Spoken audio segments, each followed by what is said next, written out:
commencer le sujet, je voulais juste vous dire deux choses. Déjà que cette vidéo est un résumé et que je n'ai pas tout dit en détail, sinon cela pourrait durer des heures. Il ne faut pas non plus choisir un animal par coup de cœur ou parce qu'il est mignon. Il faut le considérer comme un membre de la famille qui doit vivre sa vie en votre présence. Donc il faut se poser les bonnes questions avant d'avoir fait son choix. Et c'est ce qu'on va faire dans cette vidéo. Quel animal choisir? Un reptile, un poisson, des oiseaux, un rongeur, un chat ou un chien? C'est assez difficile à choisir, donc je vais vous aider. Commençons.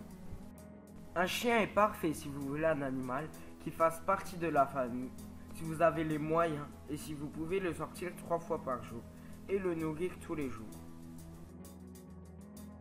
De même pour les chats, sauf qu'ils ont besoin d'un peu moins d'aide, pas besoin de le sortir, pas besoin d'un aussi gros budget que pour les chiens. Les reptiles sont parfaits si vous aimez observer les animaux, car ils ont un caractère parfois intrigant qui éveillera votre curiosité et ne demandent pas d'efforts et de soins particuliers, si ce n'est que quelques contraintes en fonction des espèces, mais attention au prix. Les rongeurs n'ont pas besoin de beaucoup d'attention, mais ils sont tout de même plus fragiles que les chiens ou chats, et pas besoin d'un gros budget. 10 € par mois suffit largement, mais tout dépend des espèces. Il faudra quand même nettoyer la cage une fois par semaine, le nourrir tous les jours et lui changer l'eau tous les 2 jours. Les poissons sont parfaits si vous n'êtes pas souvent présent. De plus, leurs aquariums peuvent même donner un look plutôt cool dans votre chambre ou salon. Par contre, il faut compter 120 € pour l'achat de l'aquarium, déco, nourriture, gravier et le reste.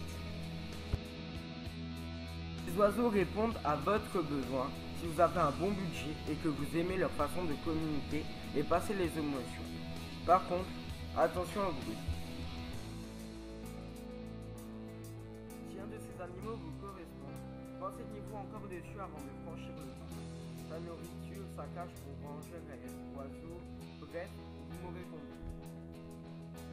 Pour finir, un animal est avant tout un être vivant dont la présence à vos côtés doit être mûrement réfléchie. Merci d'avoir regardé cette vidéo. Je vous invite maintenant à aller voir ma chaîne YouTube, le lien est dans la description.